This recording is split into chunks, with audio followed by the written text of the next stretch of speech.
As the Russia-Ukraine war seems unending, many challenges have been faced by these two enemies. Most importantly for Russia is the case of its tank shortage. Why is Russia running out of tanks at this deadly time? Why has the Russian army lost so many war tanks? Let's find out in this video. But first, please like and subscribe to this channel and then sit back and relax. 4,000 tanks and more aircraft carriers. Putin's realities and fantasies to fuel his war, but seems challenging. The new Russian military projects are contradicted by the nearly 7,000 armored vehicles parked out in the open and without preparation found in the reserve.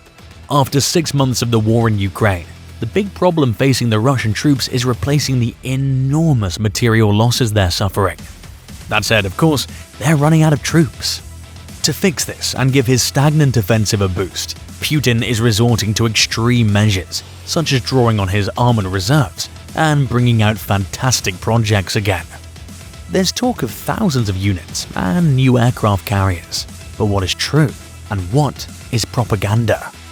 That Russia is having enormous losses of men and material is a reality, but the size of its army and the disproportionate forces to Ukraine are going to make it very difficult for it to lose this war. From an exclusive military point of view, it's no less certain. Another issue is the political, economic and even social consequences that for Moscow and its president, the fact that there have been so many casualties and that such a break has been generated in its military framework may have. Putin has several problems on the table. Many links to the above issues, but military problems are more difficult to manage, and right now they're focused on one: replenishing lost troops. Big numbers. That the Russian army was of an enormous dimension was already known. It's been able to surprise or disappoint the performance of commands or units, the quality of its material or its doctrine, but it continues to be an impressive army. If we focus on the ground forces, in 2021, Russia lined up excessive armored vehicles. About 3,000 tanks, about 5,000 IFVs or infantry fighting vehicles, like the BMP family, about 3,000 armored transports MTLB type, and about 1,700 wheeled armored vehicles. Taking into account the figures estimated in that unprecedented military deployment, which seen now, we know was only the prelude to his special military operation, plus everything that's been involved in the fighting, we can say that about 2/3 of its forces have somehow been compromised in Ukraine. Thinking of that proportion of 2/3 is not unreasonable when many analysts and intelligence sources, Western, it's true, have come to estimate that proportion at 70%. That any army, especially that of Russia, with so many kilometers of borders and such an extensive territory, involves that percentage of its military power in a conflict is to use oneself fully. No nuances. Let's now talk about something controversial, debatable, and discussed: the losses. In these cases, and as a general rule, do not trust the data provided by the contenders. The enemies will be exaggerated, while their own will be minimized. According to Ukrainian sources, his troops would have destroyed almost 1,800 tanks, which is a highly exaggerated figure. Much more reasonable is that offered by OSINT, open source intelligence analysts, or intelligence information, based on open or public sources, as is the case of Oryx, a Dutch portal that bases its estimates on a thorough analysis of photographs, with identification of vehicles and geolocation. A real Chinese job, but one that pays off. According to this source, the Russians would have lost 970 battle tanks and close to 1,800 armored vehicles of the other types. They're large losses, but much more reasonable. Of the 970, almost 600 would be of the T-72 model, and there would also be T-80 and T-90, of the latter only 22. These figures fit perfectly with the proportion of these models in the Russian army. Of the initial total of almost 3,000 that we were talking about, just over 2,000 would be T-72 in its various versions, 530 of the B3M, the most modern and powerful, and only 180 T-80 BVM and about 200 T-90, their armored vehicles. The figures fit. 2/3 of the losses match 2/3 of the initial T-72 stocks. Russia is running out of over 100 tanks.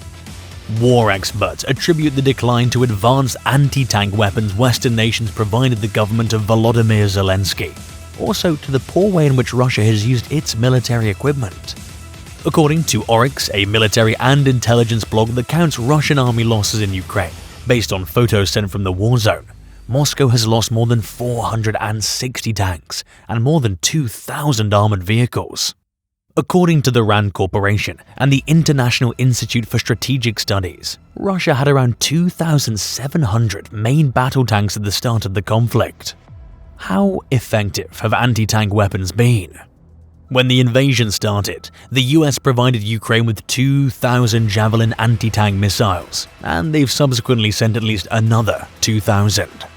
These Javelins, according to their manufacturer Lockheed Martin, are fired in such a way as to burst on top of tanks, which have the weakest armor. Reactive armor, which absorbs the impact of missiles, is a common feature of Russian tanks. But Javelins have two warheads, one of which affects reactive armor and the other of which pierces the tank's body. The UK has also dispatched about 3,600 NLAW missiles. These are intended to detonate as they pass over the top of the tank turret, which is fairly exposed. Russian tanks were destroyed at Bucha, a city outside of Kyiv. Without this fatal assistance, the situation in Ukraine would be very different, because Javelins and NLAWs are highly potent weapons. 100 Switchblade anti-tank drones were also given to Ukraine by the United States. These kamikaze drones can hover over a target from miles away, drop on a tank, and then self-destruct by exploding at the tip. How about the Russian strategies? Battalion tactical groups, BTGs, autonomous combat formations made up of tanks, infantry, and artillery, are how the Russian army currently conducts its operations. These units' exact makeup can vary, although they often consist of a lot of armored vehicles and few infantry soldiers.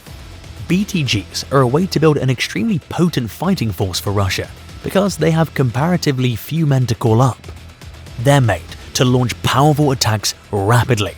However, they have relatively limited infantry support to escort them and defend them if the armored column is attacked. Thus, the Russian military is compared to a boxer with a powerful right hook and a glass jaw. Additionally, because there aren't any Russian air patrols, Ukrainian infantry has found it simple to get to certain positions from which they may ambush Russian tank columns.